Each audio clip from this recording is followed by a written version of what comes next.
Hey guys, welcome to episode 11 of Fireside Tats, where we discuss dealing with artist block. We did not record the audio for about the first 10 minutes of this, nine and a half minutes. So we're going to clip in right at the 10-minute mark. We're already talking, but you should be able to catch on pretty quickly. Sorry for the inconvenience.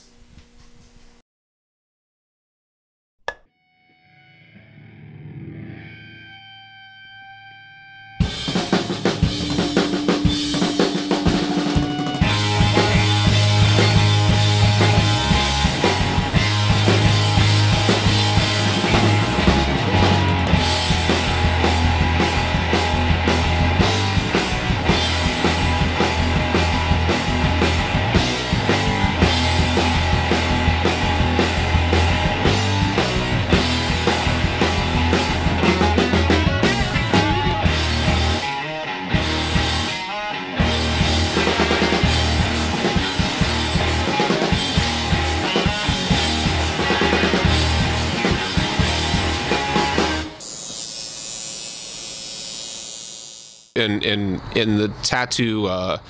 the tattoo profession, those blocks come mostly from pressure, from time related pressure, and when you end up under a lot of pressure, a lot of times things that normally would be very obvious to you just aren't. You just kind of you just have blinders on and you're trying to think of this one thing and you're not really approaching it.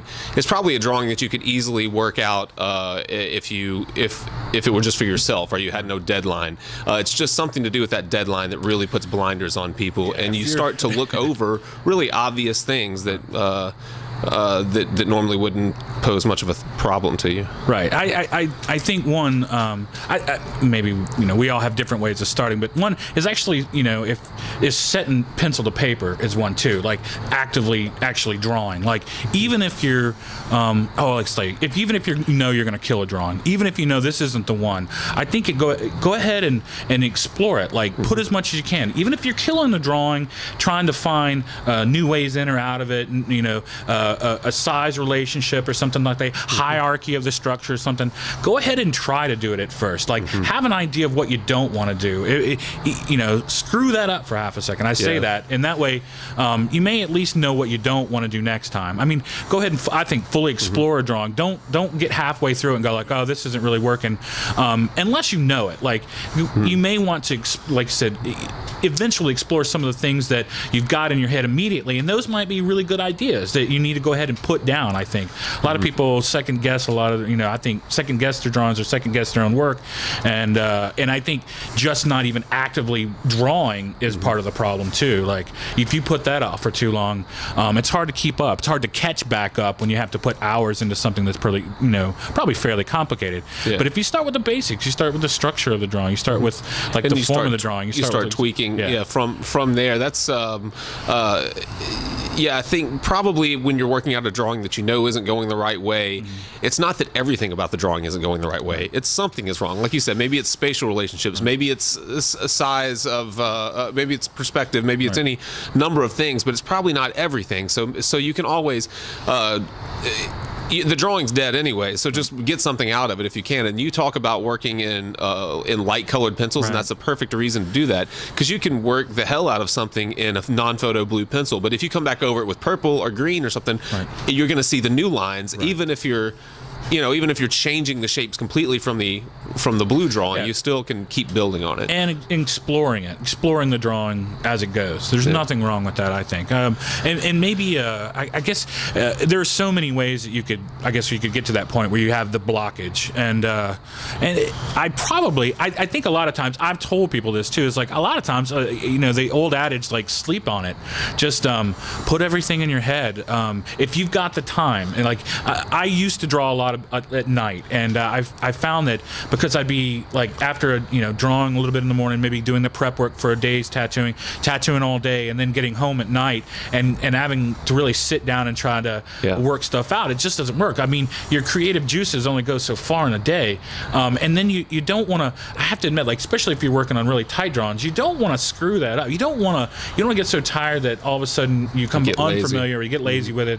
And I think, like I said, I sometimes will like do thumbnails or kind of explore a little thing at night, but actually just sleeping on it, I think, helps quite a bit. Like taking a really new, fresh approach to it when you get up in the morning, and maybe laying it out complete, like so getting a whole new piece of paper. Don't go back into the drawing you've already done, and maybe starting over is probably a good way. And then explore your surroundings. Like maybe you're just not getting a lot out of your surroundings. Like if you're in a very sterile atmosphere, maybe put some paintings up on the wall. Put some music on. You know, I don't know. Like most people, they may be kind of like say bothered by this, but put on something that's that you can really get a rhythm with, that you can get into, and it doesn't have to be your favorite music. Explore other forms of music. I think that's the point. Is trying to get out of whatever you're into. I hadn't thought of that point whenever I heard that question, but it's a good one. Put yourself in an environment that you're comfortable with, a creative one, that's conducive to being creative, and usually that does not mean having a lot of people around you. Try not to draw with all your friends and family staring over your shoulder as you do it. And then, like I said, it may be quiet time for some people, but it may be something like sitting in your little arboretum, sitting next to a plant, something that can inspire you for like growth, remind you that there are things going on around you. Outside of you and this drawing you have to finish. It's true. Other things like I read a lot. I'm not the most avid reader, but I do read a lot. I read anything from science fiction to historical stuff, even just picking up a new magazine for the day. Picking up something that will take your mind in a new direction may help you think on that alternate side of your brain while you're doing it. While you're thinking and accessing, hopefully you'll find your answer. I say hopefully you'll find your answer, but I think the more stimuli that you may give yourself, and then immediately go back to your zone. If you're having thoughts and stuff, keep a pen and pencil with you. Write this stuff down as you go along your day. You may not be able to get right back to it and get those thoughts back onto paper, but writing them down sure doesn't help. Sure doesn't hurt. So. It doesn't hurt, and it's always good. In your drawing, especially when you're doing consultations with people and you're meeting, if something hits you at any point while they're talking, we may have already talked about this. It seems like we have, I think, but how do you approach your drawings? If something hits you visually, go ahead and try to work out a thumbnail of it, because you'll be amazed at how fast you forget your ideas that seem really clear to you. And then you get home and you're in a different mindset, and it doesn't resonate with you at all anymore, and you're trying to start over with this drawing that you could have already had a start on. That helps. Sometimes I will, if I'm pressured, we're making an assumption thinking this guy's just that pressure is the big cause, but another under pressure. Another way that I deal with pressure is, say I have a tattoo that I have to draw for tomorrow, and it's the one that I'm struggling with, but there's a simple tattoo that I have to draw for next Tuesday. If that simple tattoo, if it's already in my head, I'll go ahead and draw it. If it's something that's straightforward, I'll draw it, and just that feeling of accomplishing a drawing and actually making some marks, and again, it loosens me up sometimes a little bit. It gets my mind off of the drawing that's due tomorrow, and maybe it takes up an extra 30 minutes or an hour of my time to do that small drawing, but at least I wasn't getting anything accomplished just staring at paper anyways. So. And you might find that your smaller drawings often, like, say, overlap into your larger drawings. They're going to have those, say, key components. They're going to have some of that, like you said, some of that positive and negative. They're going to have some of that hierarchy of subject matter, stuff that you may be approaching anyway. I think it's a great idea to, like I said, put it down for a second, pick up something else and draw it. There's nothing wrong with that. And having 2 or 3 things at a time going, so that you're not just obsessive on one drawing, where you can, like I said, then you may end up killing your drawing anyway, and you just don't know it. Often, like I said, have stuff going that you can see overlapping ideas for, and you can maybe go back to what we used to call like a series, when you're doing a series of drawings, and think of it more that way, where here I need smaller components for this larger thing. Go ahead and draw some of those out. There's nothing wrong with drawing them in different ways, and it kind drawing some of exploring the components some on of the their actual, own. right? Yeah. I mean, often, we're not just mashing them together, but you might find that exploring different ways of drawing the same thing, even if it's not, you say, the drawing you need to do, you might get more ideas and remind yourself that, like I said, maybe you want to change the subject matter to a certain way, and maybe I think we were talking about it before when you're talking to a customer, if you're drawing for yourself, to write a lot of keywords down that they say. Remind yourself that you're trying to create an environment for whatever that drawing is, and you can get some real feedback if you're asking the right questions from your clients, I think, too. If you're having a real hard time, you may want to get them on the phone. You may want to call them up and ask them and tell them you need more. You need something else to kind of kickstart some ideas for you. And they may be responsible for that. That first conversation may not be all you need. And there is nothing wrong with getting back in touch with your client or friend or whoever and tweaking it because of that. Yeah, anyone would appreciate the idea that you thought that you've given it enough thought to know that you need more information.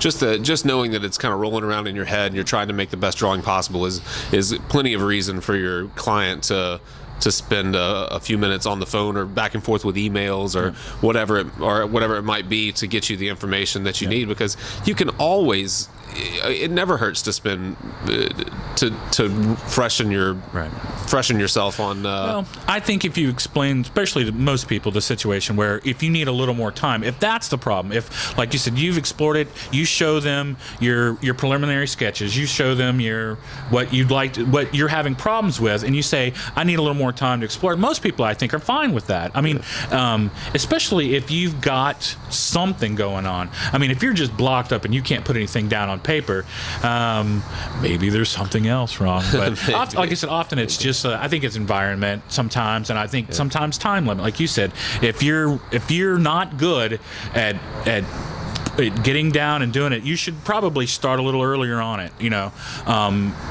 Don't wait to the last minute to get something that really needs to be really complex done. I mean, we've talked about some artists that have gotten away with that and do stuff like that, and you can just tell. You can tell it takes too little to build off of and needs more, like especially for large scapes.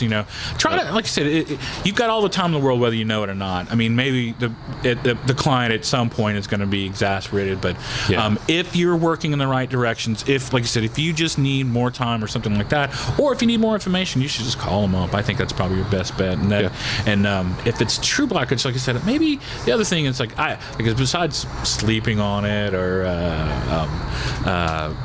trying to find others, like I said, source material, like you said, I've got a library at home. I love visual stimulus. I think that books, not even, like I said, even if they're not in the same vein, they can help quite a lot, like get you into remind you how much you love art, or just maybe you need to explore a different medium. Maybe maybe. I think if you draw for a living or make art for a living and you don't surround yourself with imagery, then you're really doing yourself a disservice. And not just, I mean, there's, I use my iPad or my laptop for a lot. Google Images is great and you can get a lot of reference, but nothing replaces art books, books from painters or artists that you like, because they just don't have the same warmth. You'll never get that from a computer screen, and they're an investment. I mean, art books are expensive, but I look forward to buying nice books. I really like them, and I think that they help me, because I'll, if I spend $100 or $150 on a book, I will look at that book for years and years and years, because I just like the way that it feels. As it's always heavy and nice, and the images are so clean. And then they'll, and then a lot of times they'll, especially with painters, they'll show like giant detail pages that just you can never get from a like you're not going to be able to see the same kind of brush strokes that you would from one of those paintings. I agree. I think that having resource books and stuff, and it doesn't have to, like I say, it doesn't even have to be in the the same field. Like if you're an artist on the side and you're having problems, you maybe, like I said, get into something else. Like we were talking about maybe for half a second about switching mediums for half a second. You know, like I mean, if you just do pen and ink or you just do charcoal, like get you out an old watercolor set for half a second. If you like inks or if you try in a different medium, switch back to something else. Get some acrylics out. You know, like I said, it may help you just get out of a funk, and maybe, like I said, just getting into any other tactile kind of sensation may help you get out of it. I mean, it sounds crazy, but any kind of working art is still art. It does not have to be for the tattoo. It can be just for you. It could be for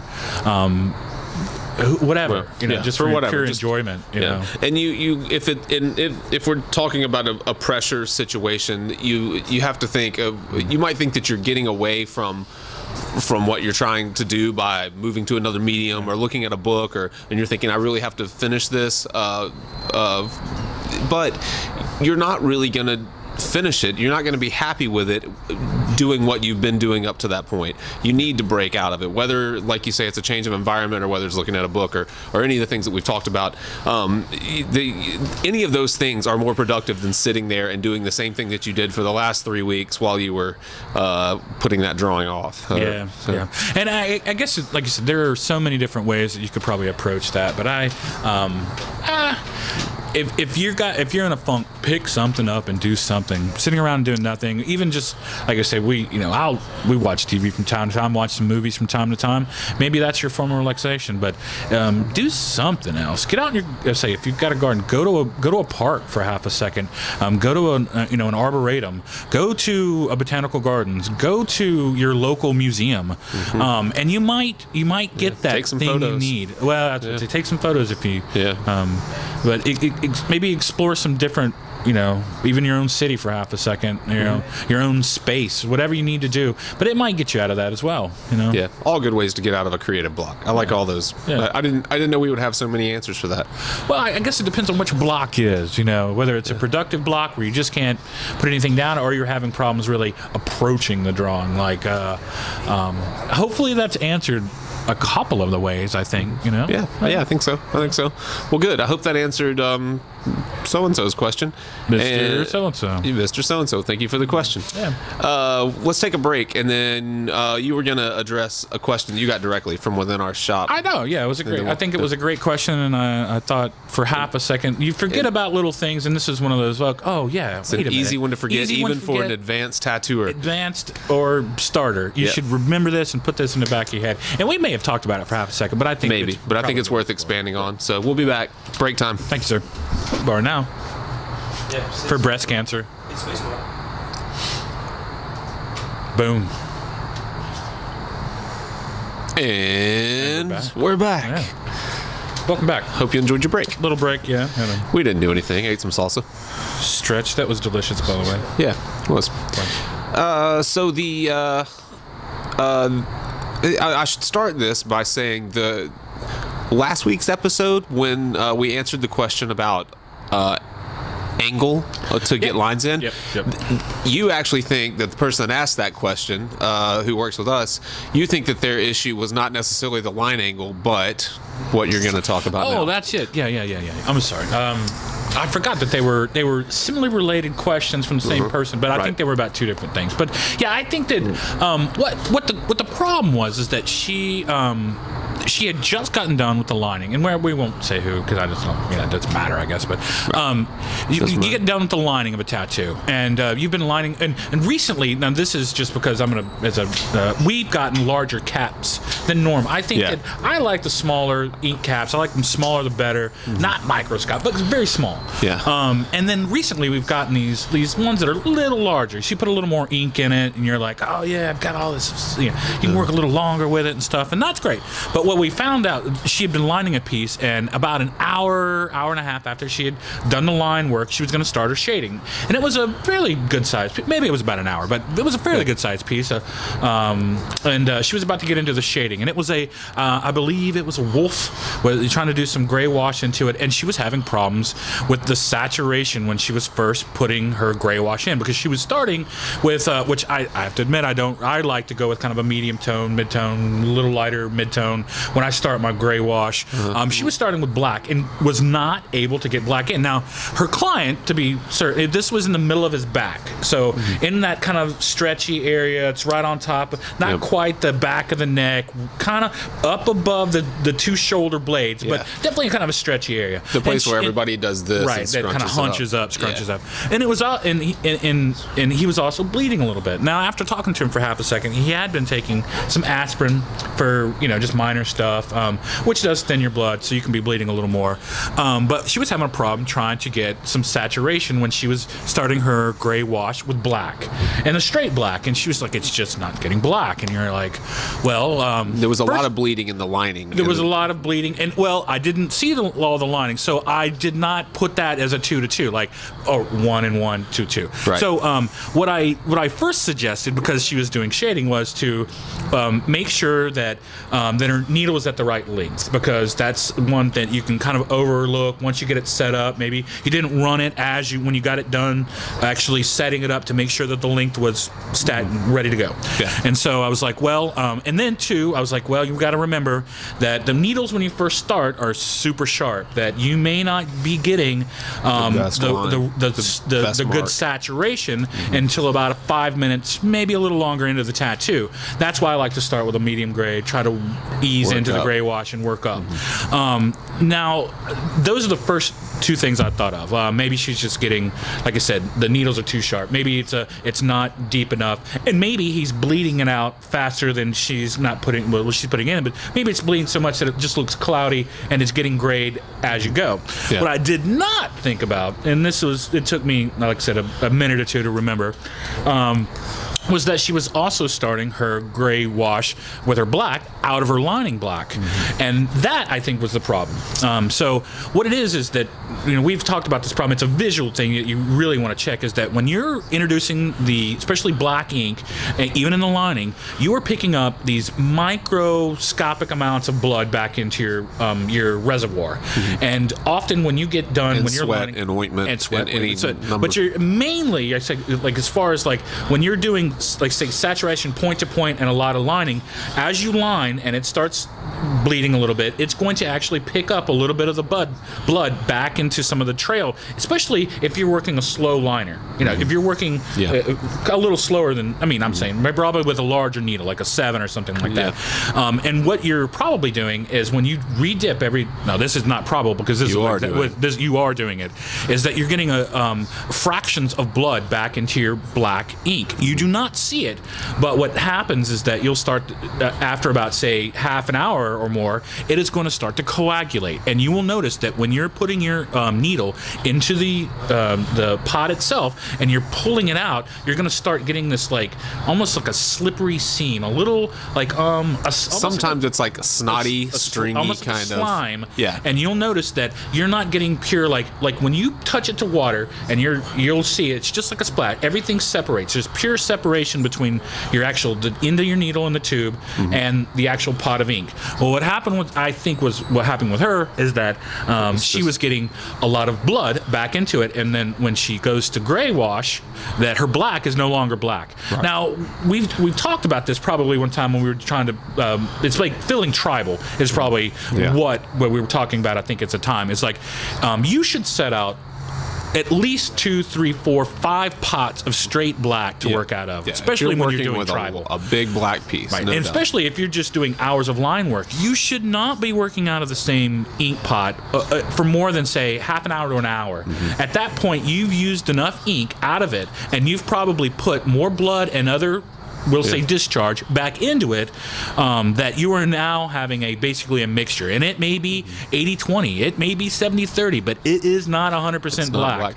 And the longer you use it, the more problems you're going to have with it. And that's one of those things that I didn't think about at the time, but may have been probably the major problem with it.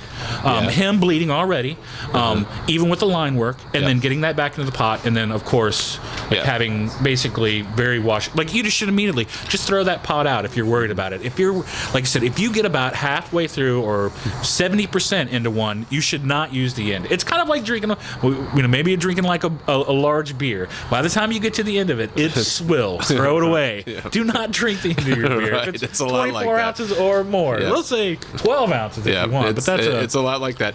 Well, a good way to visualize what you're talking about is if you think about when you're using white ink, and people don't generally use straight white, obviously, to the extent that they do black.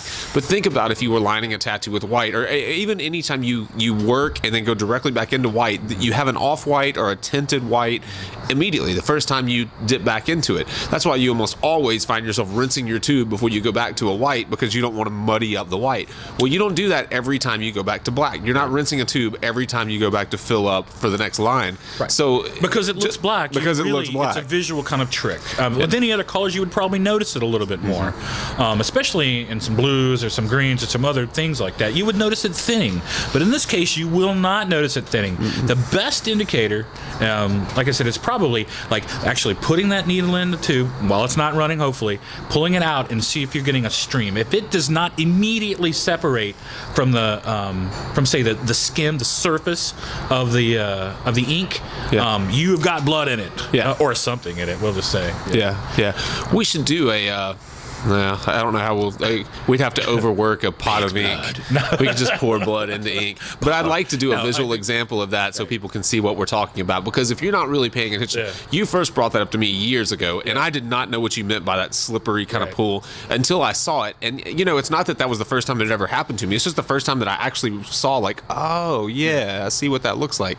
And I'd love to show an example of that, because that's exactly what it is. It's almost like and you can notice that in other colors. It is like a slime. It literally, like, there's no way your ink should look like cheese pulling up from your pizza. It shouldn't look like that. Something's going on. Something's wrong. But I think that's one thing that I think I forgot to put into the equation, which may have probably sped it along, like instantly. Just throw that ink away. If you're having problems with it, throw that ink away. I mean, there are often problems that, if you're having a problem with a needle, if you're having a problem with, like, say, slippage, if you're having a problem with a lot of bleeding, you're going to it's going to look a little grayer. But in general, your main problem may be actually, especially if you're filling tribal work and you're having problems getting good, concise black tribal, one, you're probably going too fast. Two, you're probably getting muddy ink. That's why put lots of pots out. Black is the cheapest thing to use. It's the cheapest ink out there. Just get you a good one, and use lots of it. And good advice that not a lot of people think of is use the smallest ink cap that you can get away with. Don't buy those gigantic things. You'll waste a lot of ink. You'll waste a lot of ink, and you'll muddy up a lot of ink. And now I know a lot of people use bigger configurations, and they can't use the smallest caps because their mag won't fit in it. I think, but if that's not an issue, then you should definitely use the smallest one you can get away with. Like, we're not talking about like you said, if you're doing shading work and you're doing coloring work, maybe you want to use at least a medium-sized pot. But if you're having to mix a lot of color for your tattoos, maybe then you want to go up to some larger ones. But if you're not mixing a lot of color, and if you mix in the tube a lot, and you can get away with, like I said, using a little bit, like you said, just to remind yourself to stop, get some new ink out. Don't use crap ink. Don't keep basically diluting your ink and be disillusioned with the product at the end. Yep, you will be.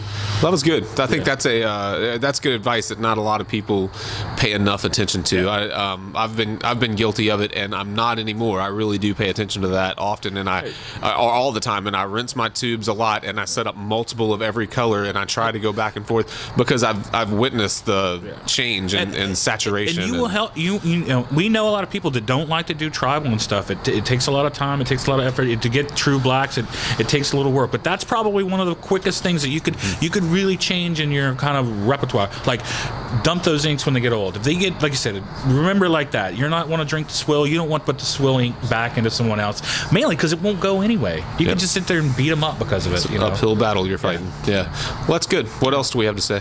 I don't know. Any more I think those are straight up just like question and answers. I think that's good. I like those. I mean, that's better than us trying to brainstorm on show ideas all the time. I like to go with what people wanted. Right. The only other thing I thought about the other day is that we didn't really talk about is like is actually when you're setting your needle up is only because that was one more thing on that checklist is like maybe she hadn't bent her needle just enough so it's clearing and actually getting a good like surface area. It's like, and that's one of those you're gonna find this kind of to get a nice angle from the end of your loop, your eye loop, to the end of your needle. We often just give it a little bit, flex, just a little flex. It's no more than say 5 degrees, less than 10. You know, just to give it a little bit more of a bow, and you'll often get a better clearance for your needle out the tube, and it won't be wearing. You won't get as much drag, and often that drag, especially on a metal to metal, may be also kind of diluting your ink. So you want to have as little as possible. You want to have at least little surface contact as possible, but you're riding the bottom of the tube, so you have a consistent ink flow. And we're like say the bow of your violin, just a little from slightly from what would be the face. That is actually facing down into the tube to the eye itself, the eye loop, and if you do, it's the needle loop. It's just such a minute thing, especially after you just barely flex it, and then your rubber bands kind of help to flatten it out a little more even, and so it just gives you just a little bit of an arc so that you're kind of riding just at the edge, and you don't depend on a lot of, or there's not a lot of. You reduce the amount of drag. You reduce the amount, and you know, some people using plastic tubes or metal tubes, you're gonna you can create a lot more drag than you think. It's way more important, I think, with them because they tend to me, I always have to run my machines a little bit harder. They're a little more inconsistent because of the disposable disposable tubes. And I think that when you give your needle just needle bar just a little bit of flex, that you kind of you keep that to a minimum. I think that was the only thing I was thinking of. I thought it was a good quick little hint. Remind yourself. Nice bow. Make sure that you're getting as least surface area as you can to we've got to do some video tutorials. I think those are small things that we can, like I said, definitely do some tutorials for. Great.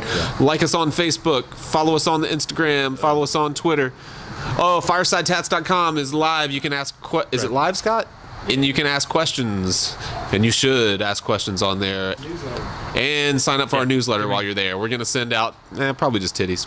Yeah, titties all the time. We're not going to get a lot of. If you have any questions, you want to, just shoot us. Let us know. These come out a little bit late. We're trying to. We're a few weeks. We're a few weeks ahead right now, so this will come out. We're in the Halloween's around the corner. Halloween's around the corner. We're October 20th. This will probably be out in the first couple of weeks of November.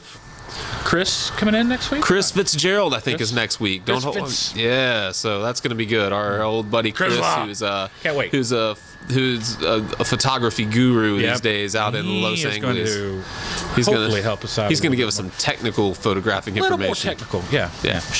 We did have a how to photograph your tattoo episode that came out recently. I think last week with Lisa Mack, and it was very good, and we got good information, and it was a fun show. We're going to try to delve into the really technical side of cameras. A little more. He has a lot of tattoos. He is definitely a photo bug. He has a degree in it, and we're going to talk photos. Yeah, cool. All right, well, do all those things. My Instagram, I've never told anyone, is is it at? For Instagram? Yeah, at Plug Ugly Art. And that's where all my tattoo photos will be. At Fireside Tats is live. Jeff, our buddy, is going to help us keep up with it. It'll probably be more show-related, probably not quite as much tattoo work. So at Plug Ugly Art is where you would find me to see if I can tattoo or not. And you tell me. Yeah, you tell us. Yeah, but privately. Don't tell me. And then, Underground Out, you're Making Mama Proud. Yeah, makingmamaproud.com. You can always see our work there. We are both at Underground Art, and will be for this foreseeable future. Memphis, Tennessee. Peace out. 901. 901, represent. Thanks. Spacebar. Can you reach it? Oh, yeah. What are you talking about? Just in time. All right. Good job, dude.